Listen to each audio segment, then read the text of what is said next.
What's up YouTube? It's Mike with Detroit Grooming Company, and I've got a great video for you today.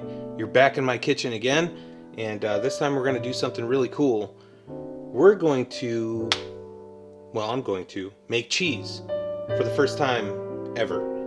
So many of you are in quarantine right now, or in some sort of state-mandated stay-at-home orders, which has produced some interesting side effects. A lot of people are starting to grow their beards for the first time, and we've seen some pretty cool beards coming out of this situation. So always silver lining. We have to think that way as human beings. It's what keeps us sane.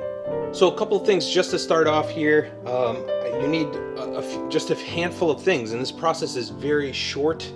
But being that it's the first time, it might be very much longer for me. You guys are going to see a lot of edited clips. Now you guys are going to see a lot of edited clips because obviously I wouldn't make you hang around and stare at milk sitting in a pot for 20 minutes. But several pieces to this puzzle, and you end up with cheese, which is what I'm hoping for. It's going to be my first time. And much like some of you out there growing your beards out for the first time, there's a lot of unknowns.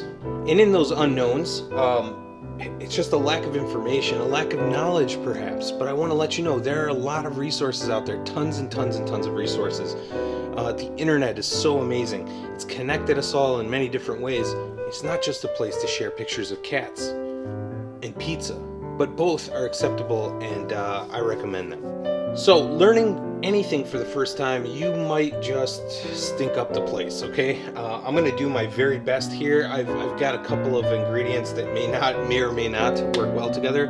Wish me luck on those. First thing you want to start with is a clean work environment. Make sure you wash your hands here, and then we are going to get one of the pieces of the puzzle started. This one will require what they call rennet, and rennet are either in pill forms, they're little tablets, or liquid, or powder, which is what I have here. They also come from various sources, some of them from sheep stomachs and cow stomachs to all the way to vegetable, which is what this is. It is a vegetable rennet, and something that harkens back to the good old days. Homer in the Iliad wrote about rennet that was used from figs. So they've been making cheese with vegetables for a very long time. So we're going to do that today with this little packet. Now this stuff is super concentrated, which means you only need a very small amount of it. And what it is are little tiny microbes that help the coagulation in the milk. This, by the way, I knew none of this. Like absolutely none of this not that long ago. So I've just only recently been like reading up on it, kind of delving into it, and trying to figure out how to make cheese at home. I just think it's really cool to add little pieces of self-sufficiency into your skill set over time. But cheese is going to be one of them. This is kind of a luxury item, so we're going to figure it out, and we're going to do it together right now. Step one, take your fashionable scissors and cut the top of this packet off. Now,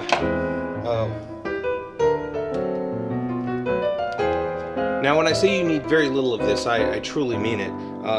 The recipe for this particular packet of rennet says that it'll do 100 liters of milk for this one packet. That's a lot of milk. A gallon of milk is 3.7 liters, right around there. So I'm not making that much cheese. So when I did the math and worked it down, it worked out to 1/16 of a teaspoon. I don't really know if I can measure 1/16 of a teaspoon. It's probably going to be anywhere between 1/16 and 1/32. Who knows? Let's do this together. What you need is the rennet itself, which is what I have here. You need a clean glass, that's very important, and some cool drinking water, and it has to be purified. You want these little microbes to immediately interact with each other, expand, grow inside of that cup. And then you're going to use it in the milk while it's on the stove, and I'll show you that step in that process. You need about 30 milliliters, which is about an ounce, and after pouring thousands and thousands and tens of thousands of bottles of oil, I know exactly what an ounce looks like, or I am going to fake that I know exactly what an ounce looks like. That's about an ounce right there. Now, how to measure this? It's going to be impossible. So what I'm going to do is I'm going to use my best educated guess. I said between 1/32 and 1/16 of a teaspoon, and there's so many variables in there. I'm just going to use the proverbial dash. So here it goes, 1 dash of rennet. Wow, that's cool. They look like little fish eggs or something in there. So we got to let that sit for about 5 to 10 minutes. And that way they can expand in there and populate, which is what we want them to do. While that is sitting there, we're going to fire up our stove, and we are going to cook this milk. We'll go down to like medium high-ish. We don't want the milk to burn. We want it to warm up. So here it goes. For this, you'll want to use whole milk. I don't have whole milk, so I'm using 1% milk, and we'll see how it turns out.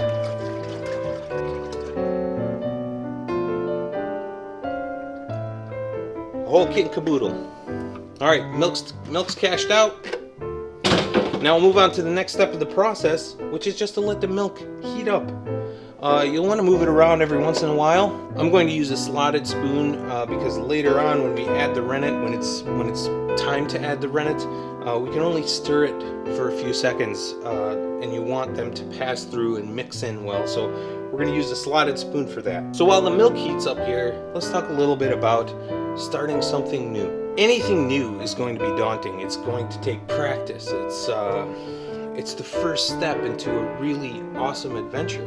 And that's with anything, literally anything. Car repairs, home repairs, owning a pet, growing a cactus, right up to growing your beard, which sometimes can be like growing a cactus. So in those difficulties, in those struggles to try to understand how to do something like, say, grow a beard, it is in that struggle to learn that we find ourselves. And I know that's way deep, super deep, but let's get deep here for a second. When I first started my bearding journey, I couldn't grow too far past a couple of weeks, and that's because my face itched like crazy. But I would do it anyway. I would grow it up to a couple of weeks, trim it back down, end up shaving it, starting the cycle all over again. So I've grown a lot of beards in my day, a lot, but I've only kept one, and it's the one I'm wearing right now, and I've had it for, gosh, since we started the company. So going back 5 years. Now I haven't had 5 years of growth on my face. Technically I do, but I've had trims, I've had it shaped and all that good stuff, and Lord knows where it would be right now if I didn't do any of that. The steps to achieving the knowledge that you need, the knowledge that you want, is the hardest part of this journey. It's discovery. And yet, even though it's the hardest part of your journey, it's also easily the most exciting. Let's stir some milk. What you want to do is kind of put your hand on the side of the pot here and kind of feel and see if your milk is lukewarm. Once it's lukewarm, it's going to be about 90 degrees, and that's when you drop the rennet in the milk. So I had a lot to learn at that time. I hopped online. It was my only resource. There wasn't a beard community back in 2013, and even further back than that. There was some that were budding and starting up and becoming super popular. But remember, this was my first foray into growing a beard or having any type of facial hair for any kind of time. Again, I would always bail out, tap out. It's because I didn't know how to take care of it. There are so many resources today. One of those resources are, of course, our YouTube channel, but there are some great, excellent educators out there. Some of them are referred to as influencers. I like to refer to some of them, especially the ones who really put the time and effort in to teach. I call them educators, and they're beard educators. They're teaching you how to grow your beard and how to do it successfully. Now, of course, not everything is for everyone, but we learn that along the way as well. So some tip or technique that you get from one of these influencers slash educators may not work for you. So you continue your journey. You look for the next solution. And that's just being a human being. We owe it to ourselves to do these things, to find points of struggle throughout life, and right now there's plenty of that. But we owe it to ourselves to bring struggle and then overcome it. It is ingrained in our nature to do that. And learning how to do something for the first time is a great way to do it. Right here, I'm certainly hoping I don't embarrass myself. It was the first time I've ever done this, so it might turn out horrible. I really don't know. You can follow the directions to a T and still not achieve the results you're looking for. Let's stir the milk again. Okay, now it's getting a little bit warmer. There's only one real way to test this without a thermometer, and that is literally stick my finger inside of this milk. I know it sounds crazy, especially now, but you gotta wash your hands, keep them clean, and then you can do stuff like this and know that it'll cook off or be taken care of somehow later in the process of whatever it is you're making. So I'm gonna do it here shortly, and it's gonna be a real quick one. What you're looking to do, like I said, feel the side of the pot for it to be lukewarm, but you know that's not through and through quite yet. So keep stirring once in a while, occasionally as they say, and don't allow that milk to burn on the bottom of the pot. So that sheer want to discover a solution to my problem of beard itch, dryness, and lots of beard dander, and my beard wasn't anywhere near as long as it is right now. That struggle, that search led me here. I mean, quite literally led me and a friend of mine to found the company. You know, it's very hard to like start something fresh and brand new, have no guidance, and then go just head over heels into the information and dig and research. Our journey was nowhere near done by then. I mean, we had a lot more to learn when we started mixing stuff together and trying to figure it out. You've heard me talk about it before. Again, that was all part of the deal. It was part of learning. But it led us here. It led us to right now. Let's stir the milk. All right, milk was stirred. I'm gonna do the finger test right now. Now that feels pretty darn close. So what I'm gonna do is we're gonna pour the rennet right across the top of the milk here, stir a few times, and then leave it alone. Here we go. So now the milk is ready. My pinky finger felt pretty comfortable in there. It's like it's not hot, but it's not super warm. It's like right in between. So between 90 and 120 degrees. You know, don't get up in the high range. That'll ruin things for you. Now we'll take our rennet here that we mixed in, and I want to go right across the top of the pot here.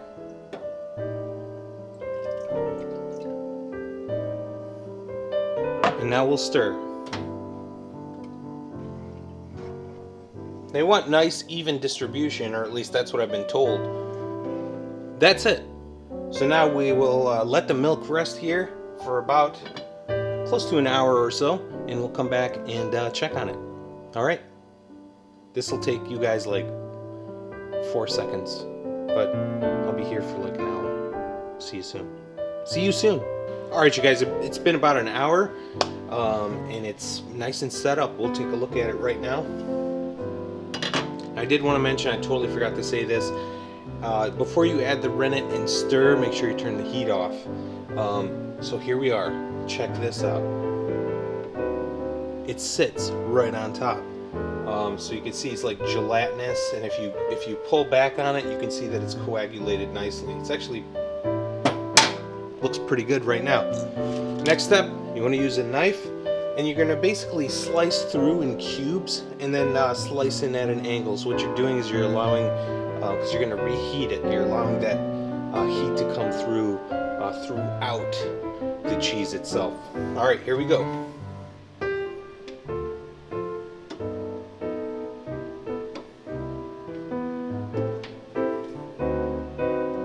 All right, so it's all set. It's been cubed up inside the pot. We're gonna turn the heat back on. We're gonna go like medium high. We want it to get back up to that 95-degree temperature, even a little bit above. So just a touch over 100 degrees, and you're gonna have it's gonna be perfect. So we'll let it sit here. And this is the thing: you have to be willing to risk failure to achieve something you've never done before. You have to stick your neck out to do it. And growing your beard in is no different. I mean, you have that really awkward stage where, you know, a bit of hair on the right side hangs a little bit lower than a bit of hair on the left side. It's all pretty crazy. You go through this really awkward stage. I'm gonna go through this process, and if I've made a mistake somewhere and the cheese doesn't turn out, that's totally fine. I'll do it again the next time. I'm not just gonna give up making cheese forever just because it didn't work out the first time. So while the cheese heats back up here, let's go back to the Detroit grooming story and the beard, growing the beard for the first time story. One thing led to another, as they often do. Ended up looking at different types of products that were, necessary to take care of the beard. Not just nourish it, but now we had to come up with an idea to cleanse it as well, and to wash it, and then later on to condition it.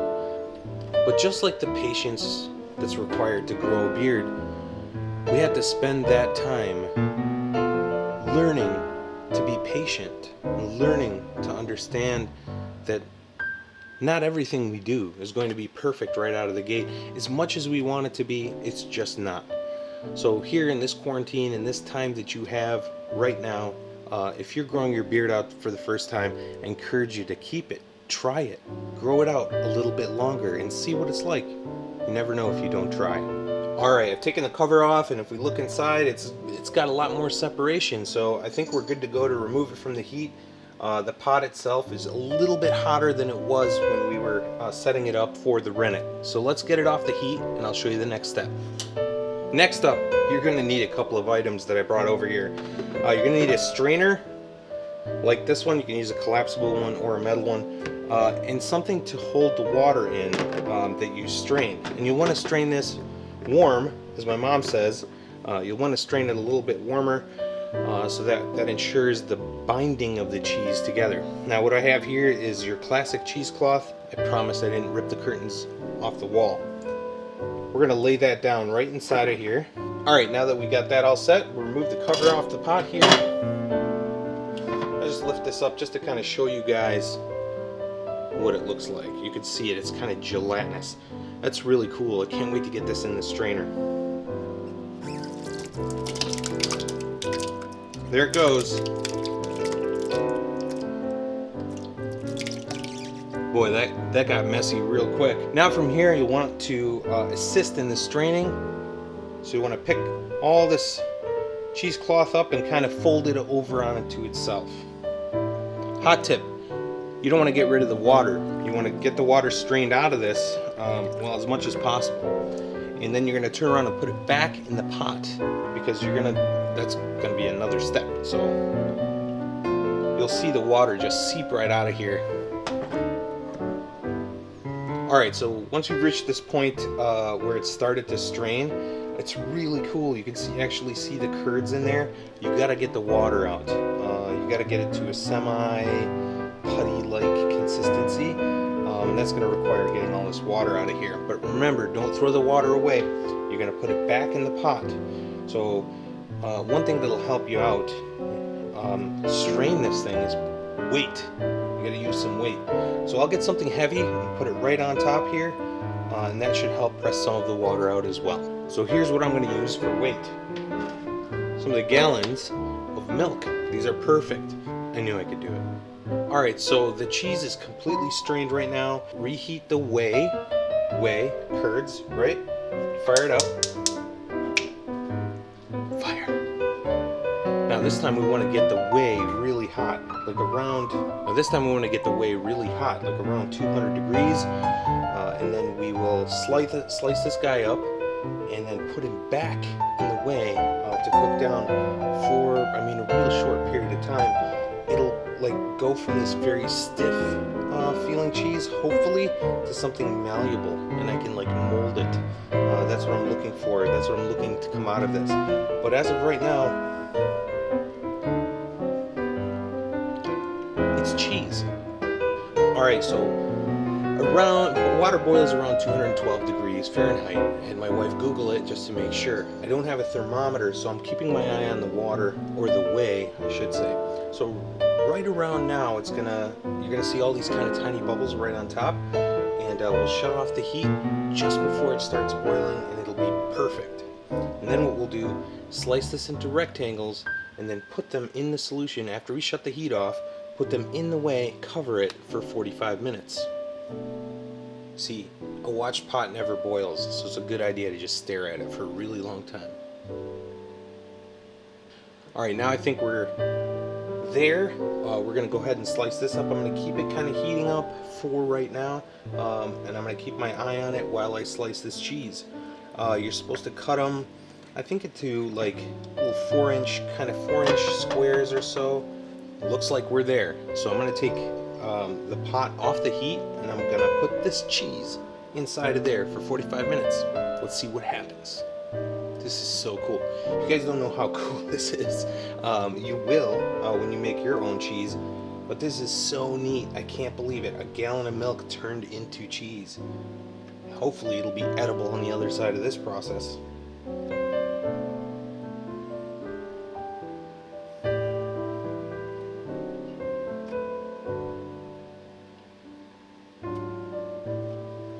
Last one. Oh, can't wait. I'll see you guys in 45 minutes. Or for you, it could be like, I don't know, like this. Alright, so I won't get too fancy right now with tasting the cheese, so I'll slice it up. Oh man. You guys, I just made my own cheese. First try? First time. Now, let's taste it.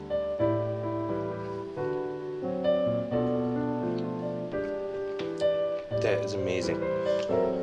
If I could describe to you what it tastes like, it's basically mozzarella cheese. It's amazing. So there you have it, you guys. Doing something you've never done before has its own rewards.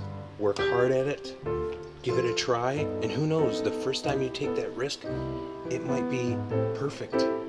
So if you need any help with your beard and you're growing it in during the time of stay-at-home orders, feel free to reach out to me. If you hop on Instagram, I am Detroit Grooming _Mike on Instagram, and feel free to leave a comment in one of my pictures. I'm going to put a clip of this video in my news feed, so you guys can just throw your comments down in there, or even right down here below. Don't forget to hit like and subscribe, please. I really appreciate you guys spending your time watching these videos, learning something new, or just like to watch me babble and make cheese. I just want to thank each and every one of you guys for your support. It's really important to us. Don't forget to support your local shops. Things are shut down right now, and they're having a hard time just like everyone else. If you can find our products on their websites, I encourage you to hop on and make that purchase from your local store, shop, salon. Alright? If you can't find our products anywhere, visit us at DetroitGrooming.com. We've got you on everything, literally everything. And if you want to know more about our story, stick around, subscribe, and you'll be notified when you hit that notification bell down below when we drop a new video. Thank you guys. Can't say that enough. I'm very grateful for each and every one of you. I'll see you next time. Cheese, meat cheese. Cheese and cheese, meat mouth.